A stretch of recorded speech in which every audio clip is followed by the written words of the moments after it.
नमस्कार मित्रों का स्वागत है मेरे YouTube channel update with Kartik पर। आज हम बात करेंगे कि क्या हुआ है SBI के साथ। अब पहले चलते हैं 15 फेब को, जब सुप्रीम कोर्ट सुनाता है शायद इस 21st सेंचुरी का एक बहुत हिस्टोरिकल वर्डिक्ट कि electoral bonds are no more gonna be used. अब क्योंकि वो लोगों को पता भी नहीं चलते थे और कौन किसको देता है और उसके बदले में उसे क्या गिफ्ट मिलता है वो भी नहीं पता चलता था, और कौन कौन इन इलेक्टोरल बॉन्ड्स का इस्तेमाल करके 21 दिन में सरकार की मदद से पैसा डबल कर रहा था। तो वर्डिक्ट आता है कि देखिए ये है अनकॉन्स्टिट्यूशनल। अब एक इंडिया की एक ऐसी बैंक है जिसका लंच आवर कभी खत्म नहीं होता, SBI। अब सारी इलेक्टोरल बॉन्ड्स यही इशू करती थी, तो ये बताएंगे कि किसने कितने इलेक्टोरल बॉन्ड्स खरीदे और किस पार्टी को कितने इलेक्टोरल बॉन्ड्स में पैसे मिले। अब एक एग्जांपल ले लेते हैं, एक रैंडम आदमी ले लेते हैं, चलिए उसका नाम रख देते हैं रमेश। रमेश ने 10 करोड़ के इलेक्टोरल बॉन्ड खरीदे। अब रमेश खरीद भी सकता है क्योंकि पैसा कहां से आया ये उससे कोई नहीं पूछेगा। अब रमेश ने खरीदे, अपनी फेवरेट पार्टी के पास गया और उसने इसे दे दिया। वो पार्टी आएगी बैंक में, पैसा मारेगी रिडीम, पैसा हो जाएगा, पैसा जाएगा पार्टी के पास और किसी को कुछ नहीं पता उसके बाद कि पैसे का क्या हुआ। अब ये आया एकदम की 6 तारीख, आपको 3 हफ्ते दिए, 6 मार्च को ये आप देंगे इलेक्शन कमीशन को, और इलेक्शन कमीशन वेबसाइट पे डालेगी और इस वेबसाइट से फिर तो सुप्रीम कोर्ट में आना ही आना है, सुप्रीम कोर्ट भी चेक करेगा। अब SBI ने सुप्रीम कोर्ट को शायद उन अंकल को समझ लिया जो रोज अपनी पेंशन क्या उनके अकाउंट में आई ये देखने आते थे और बहाना मारा कि देखिए हमें और टाइम चाहिए, और ये बहाना उन्होंने मारा 4 मार्च को। अब शायद 4 मार्च तक लंच आवर चल रहा था। तो अब क्या हुआ कि जब ये बहाना मारा गया तब एक और कॉन्स्पिरेसी थ्योरी है, पर हम उसके बारे में बाद में बात करेंगे। ये बहाना मारा जाता है कि देखिए 30 जून तक का टाइम दे दीजिए, हम तब तक निकाल देंगे। CY चंद्रचूड़ ने कहा देखिए आपको टाइम नहीं मिलेगा, अब आपको 6 तक आपको मुझे रिपोर्ट लाके देनी है, इलेक्शन कमीशन को उनके नंबर्स देने हैं जिससे वो अपनी वेबसाइट पर डाल पाए। पर SBI ने उस डेडलाइन को कर दिया मिस।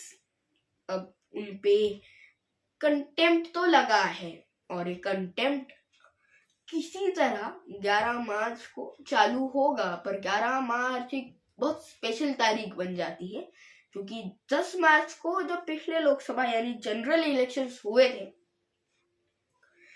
तब बताया गया था कि इलेक्शंस कब चालू होंगे। पर अगर अब सुप्रीम कोर्ट का मन किसी तरह कोई बदल दे कि देखिए अब इलेक्शंस आने वाले तो अभी नहीं, तो शायद ये बहुत एक मजाक होगा जनता के मुंह पे, बिल्कुल नाक के नीचे, कि देखिए हम आपको बताने वाले हैं कि किस पार्टी ने कितना पैसा लिया, चलिए छोड़िए अब इलेक्शन आ गया। अब अगली बार जब 30 जून को SBI जो कह रहा है अगर नहीं होता है तो फिर 30 जून को जो नंबर्स आएंगे उनका कोई मतलब नहीं रहेगा,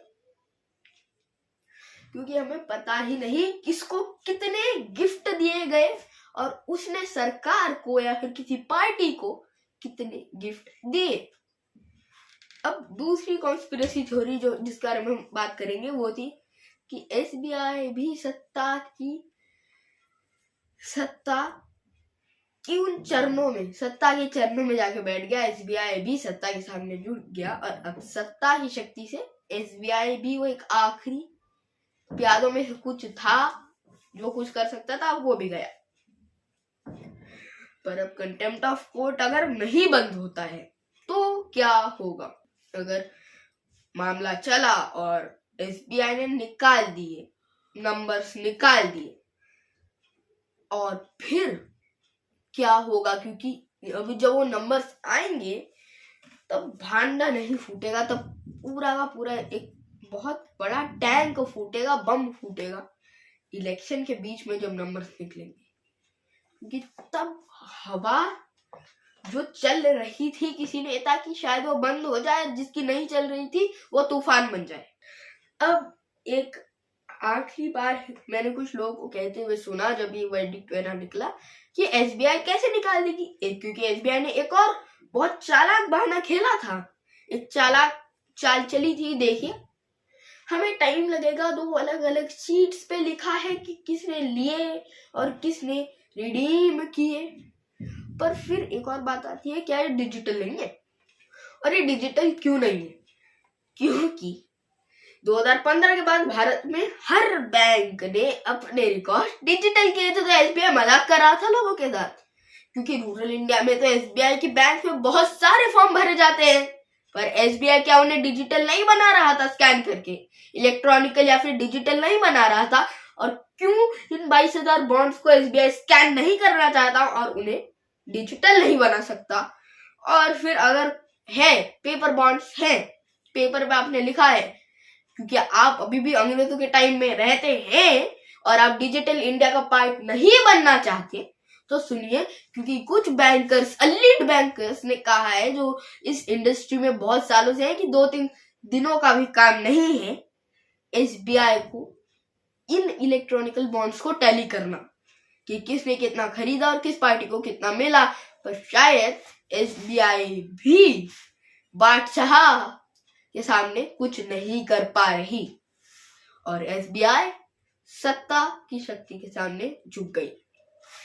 आज के लिए इतना ही दोस्तों। चैनल को लाइक कीजिए, सब्सक्राइब कीजिए, और आज का विषय कैसा लगा ये कमेंट्स में बताइए, और कुछ इम्प्रूवमेंट होगी तो वो भी बताइए, और सोशल मीडिया पर मुझे फॉलो कीजिए।